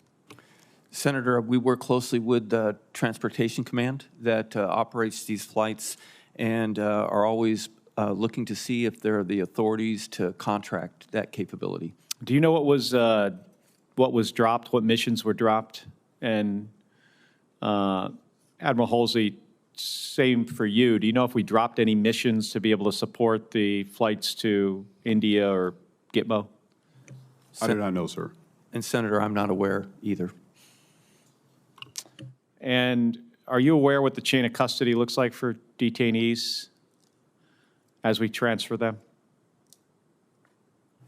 As far as right now, the DHS has the chain of custody for the detainees as far as those coming to Gitmo. So that's not a military responsibility at all? No, sir. All right. And then, Admiral, I've got a question. We talked a little bit in my office about this yesterday. We're in the midst of a global strategic competition with China, and China continues efforts to influence politics and societies in the Western Hemisphere, in our neighborhood. And they use economic engagement to gain access and influence in countries in Latin America and in the Caribbean. So what's your assessment of the security situation in Panama, and what is your strategy to deter CCP influence in the region without contesting Panama's control over the Panama Canal? So, Senator, just like all places around the world now, China continues to gain their economic and infrastructure influence, and so we know they have some controlling interests in ports on both ends of the canal. We know that they have infrastructure projects as well. My role as the Southcom commander is to defend the Panama Canal in time of crises or contingency, and I intend to do that. And do you agree that working with our partners would be part of this strategy? Yes, sir. And our partners meaning the Panamanians? Yes, sir. The Panamanians are key to working with us. In fact, right now we have an exercise called Panamax we do every year, and that's an exercise where we work with the Panamanians and our allies and partners in the region to do a scenario where we defend the Panama Canal. And just recently, the Panamanian president mentioned that he wants to do Panamax in Panama, so that's a change, right? So we'll continue to work with our allies and partners, continue to work with the Panamanians, and as we go forward. And can you describe a little bit what that exercise would look like in Panama? Yes, sir. So we think about nefarious actors trying to, create a explosion or something in the canal or stop up the canal. So again, as we're working and the approaches to the canal, so it's an entire thing to include cyber activity as well. So again, in every exercise we do throughout the region, there's always some cyber component, and so we continue to work that. So we do have a strategy, and this exercise being part of the strategy to counter the PRC's influence in the region as it is today. Yes, sir. And to be clear, I think I go back to a statement I made earlier about presence, right? I need presence in the region. Presence means power. Presence blocks out the PRC. And so I'll continue to do that. All right. Thank you. And thank you, Mr. Chairman. Thank you, Senator Kelly. General and Admiral, Senator Kelly was not the first to mention the cost of mil-air as compared to the cost of a charter flight. To your knowledge, are those figures correct? Senator, to tell you the truth, I don't have knowledge of that because those are all run through U.S. Transportation Command. I don't have access to those numbers. Okay, but you'll get that to us, will you not? Senator, Chairman, of course, I'll be very transparent. And how about you, Admiral? And I do not know the figures, sir, but we can work to get that. Mr. Chairman, I can comment, if I could just make one comment. Absolutely. Just from experience, about 21,000 pounds an hour of fuel for a C-17. 737 is about 5,000 pounds per hour for fuel costs. So just in fuel costs, it's about a 4X difference. Thank you. But you will follow up. The witnesses will follow up. I think we now have Senator Banks. Thank you, Mr. Chairman. General Guillot, the President's executive order to establish the Iron Dome for America stresses the need for both weapons to shoot down enemy missiles and also the satellites to track them. The EO called for the, quote, acceleration of the deployment of the hypersonic and ballistic tracking sensor layer. If NORTHCOM is going to have an effective Iron Dome for the U.S. homeland, how important is it that we expand our fleet of ballistic and hypersonic missile tracking satellites and space-based sensors? Senator, expanding those capabilities would be imperative to having a successful shield over the North American continent. Can you expand on that? Why that's important? First and foremost, Senator, we have to detect anything that we want. And so the HBTSS that you described is the first capability that we think will reliably and accurately track a hypersonic missile. We have some capability already that can detect intercontinental ballistic missiles, but those are fairly easy to track because of their ballistic profile, whereas the hypersonics are both maneuverable and much faster. So getting the space-based capability to detect and track those that could cue defeat mechanisms in the end is imperative. How fast do we need them? How fast do we need the capability? Yes. Immediately. Immediately. Thank you for that. Admiral, some of my colleagues have said that the U.S. military operations to defend the neutrality of the Panama Canal would be unprecedented or illegal. Do you agree with that? Senator, that's more of a policy discussion. I think Department of State is better equipped to handle that. So no opinion on whether or not that's, if you were ordered to defend the Panama Canal, that would be legal to do so? So my job as combatant commander is to provide options to the President, sir. Fair enough. Mr. Chairman, that's all I've got. I yield back. Thank you very much, Senator Rosen. Chairman Wicker, Ranking Member Reed for holding this hearing. I'd like to thank General Guillot and Admiral Holsey for testifying today for your service to our country. We really appreciate you. I want to talk a little bit about Guantanamo Bay. So Admiral Holsey, the administration has announced it's using our naval base at Guantanamo Bay to house undocumented individuals detained in the United States. And although I have deep concerns about this cruel and misguided policy, including about whether we can trust that ICE is not detaining American citizens, legal permanent residents, TPS recipients, dreamers, or children in these facilities. But Admiral Holsey, understanding that you are only implementing policy decided by others, how is DoD planning to pay for the transport and care? And more importantly, what are the divisions of the missions and the responsibilities between DoD and ICE? Are military personnel charged with the guarding, caring, feeding of people at Guantanamo Bay? So you're paying to get them there, and are you staffing when they are there? So, Senator, we're not paying for them to arrive. I guess a more transcom would probably be able to answer that question there. As far as our role is to provide safe, humane treatment of those in the facility.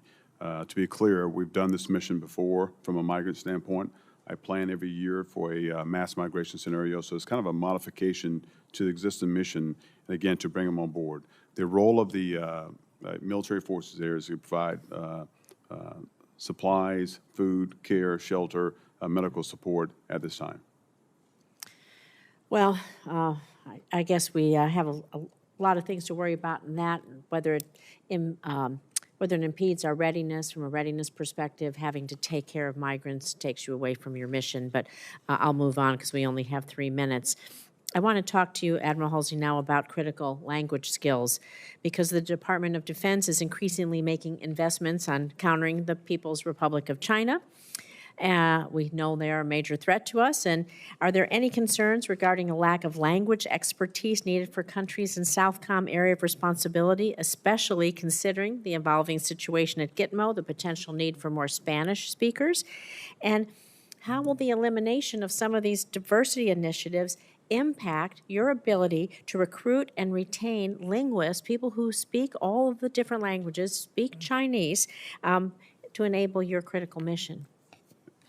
And to be clear, Senator, we are a warfighting organization. So our most fundamental duty is to support and defend the Constitution, ensure the safety and security of the American people. We look for talent throughout. And so I think right now, as I look at the critical skills, language skills in the Southcom AOR throughout my entire headquarters, I have several multilingual people. And then we've been able to hire folks as well. We'll continue to do that. And that's kind of my point to be made there. Well, we just want to be sure you're not hampered in doing that, because it is critical to have those language skills. I want to move on and talk about, with General Guillot, safeguarding domain awareness. You know, our competitors continue to field advanced capabilities across domains that have the potential to threaten the homeland.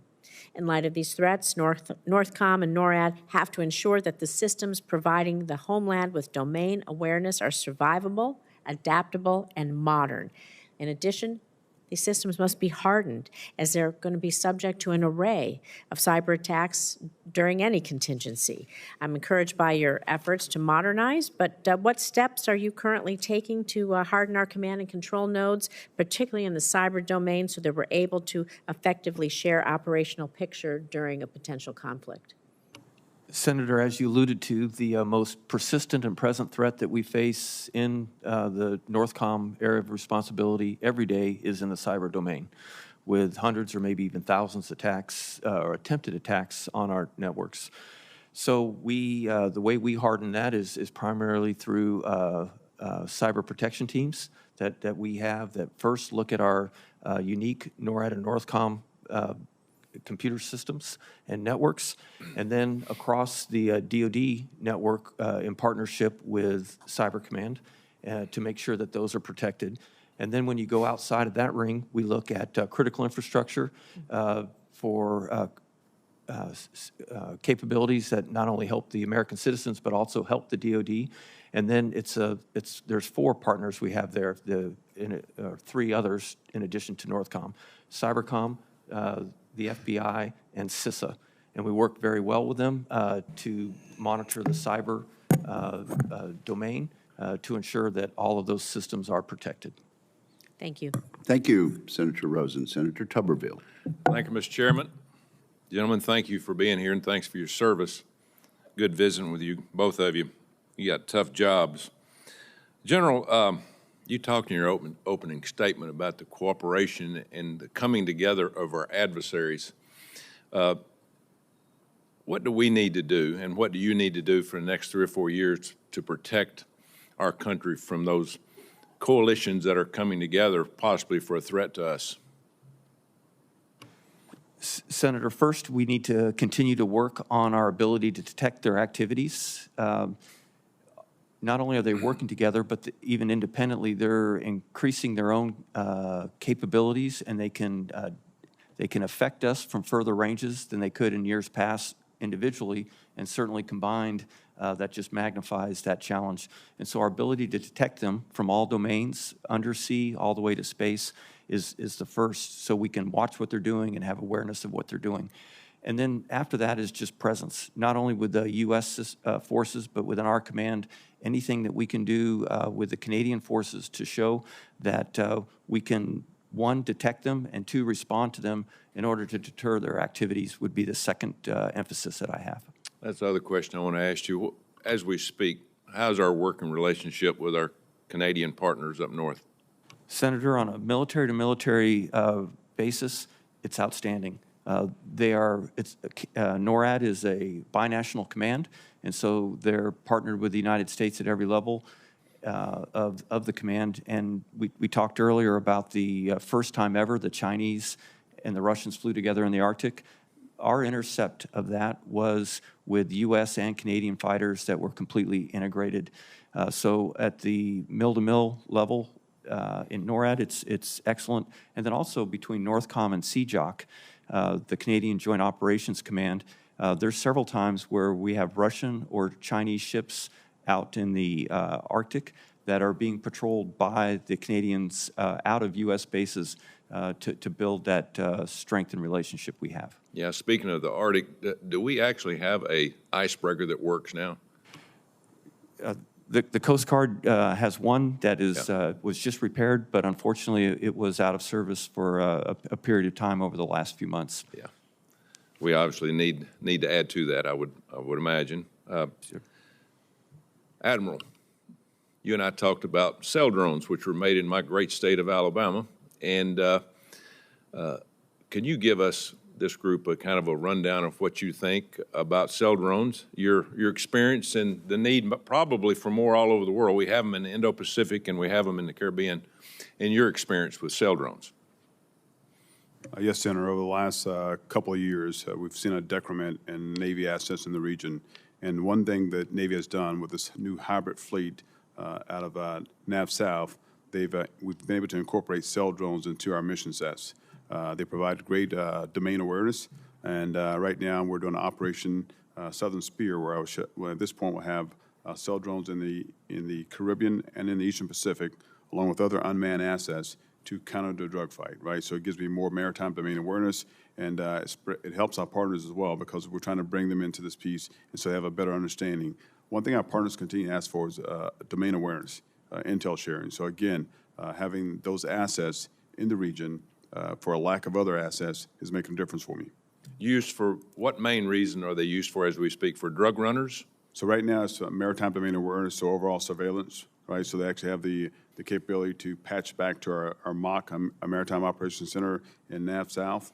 So again, they can pick up contacts and it completes the picture, right? And the information can sell. So if you spread these assets out, they can cover more domain as opposed to just one ship. Yeah, as we speak, how many do you have operable in the Caribbean? So right now I have 8 operational in the Caribbean and 3 in the Eastern Pacific, and more flowing in. So I have a total of 20 here in the next couple of days. That's great. Well, we appreciate what both of you do, and anything we can do to help, let us know. Thank you, Mr. Chairman. Thank you, Senator Tuberville. Senator Duckworth. Yay, it's my turn. Thank you, Mr. Chairman and Ranking Member Reed. The number of troops assigned to the border mission continues to grow. We've had this discussion today, but I want to emphasize it. With the total expected to reach at least 3,600, and I think, General, you testified that it'll be maybe even upwards, getting closer to 5,000 potentially. This number includes some of our most experienced infantry and support units. Are we really preparing for a great power competition with the communist PRC, or are we asking our Marines to lay concertina wire at the border? Are we asking our pilots to be combat ready, or are they supporting deportation flights? As we consider the ways that responding to these missions in NORTHCOM and SOUTHCOM is impacting the military's ability to focus on the primary mission of great power competition and warfighting, we need to also factor in uncertain but rapidly increasing costs of DoD support at Guantanamo Bay. On January 29th, President Trump greenlighted the expansion of the Migrant Operations Center, or MOC, at Guantanamo Bay. And as you're likely aware, this expansion comes with a range of costs that will impact the overall budget. Everything from medical care and sanitation to education for migrants, as well as expenses tied to deploying military personnel to Gitmo. Admiral Holsey, could you provide a breakdown of the timeline and projected construction costs for increasing Gitmo's capacity to 30,000 people as outlined by the President's directive?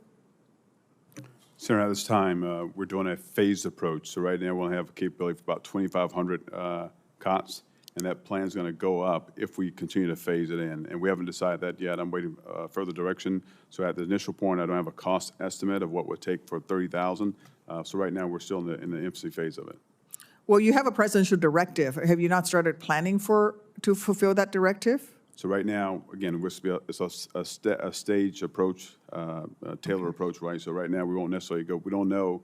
We're working with DHS to understand the flow of migrants. So we're not going to go. We won't go to 30,000 unless we know that migrant flow will come. So we're waiting at this point. Well, as that planning process moves forward, can you get me those data? Yes. Figures? Yes, sir. And I will work through the OSD. Yes. Thank you. The fiscal year 17 MILCON, actually a project for mass migration complex was actually for 13,000 migrants, and it cost $33 million in FY17 MILCON, just as a comparison. It stands to reason that an expansion to more than double that capacity nearly 10 years later would most certainly cost much more than the $33 million that was projected to cost in FY17.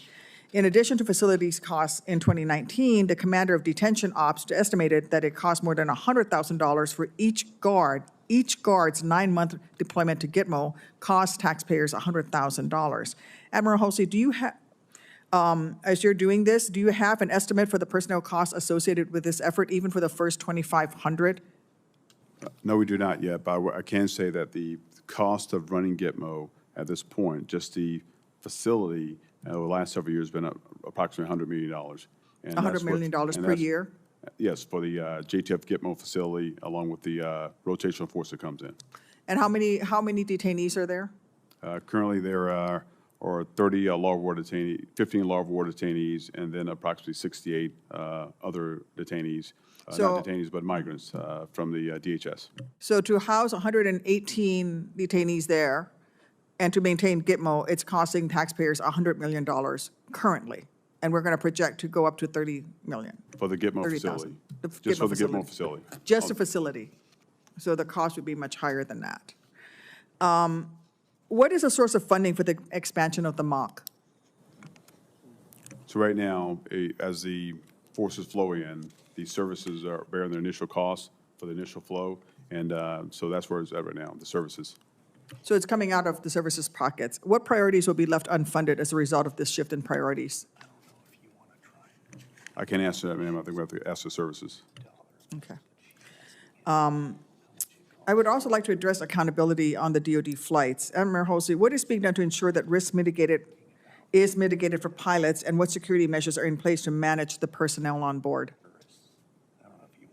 Right now, the DHS actually controls those flights along with Transcom. Transcom probably have a better understanding of the flow of migrants to their what they do on the aircraft. So Transcom is responsible for the safety of the crew of the aircraft on those flights? Yes, ma'am. I do think that we need to run this down. And if the DoD does not take ownership of migrants boarding their aircraft, who on board the aircraft is responsible for the passengers? Again, I would say that Transcom has a plan in place, and Transcom would better have the understanding of how they protect their aircraft in flight. A lot of unanswered questions. Thank you. Thank you, Admiral. Indeed, and Senator Duckworth, this is part of our oversight responsibility. And so I appreciate the members' participation today. This concludes the open portion of today's hearing. I'd like to thank our witnesses for their testimony. For the information of members, questions for the record will be due to the committee within 2 business days of the conclusion of this hearing. We will commence the closed portion of this hearing in Senate Security in 15 minutes. We are recessed until 11:45 a.m.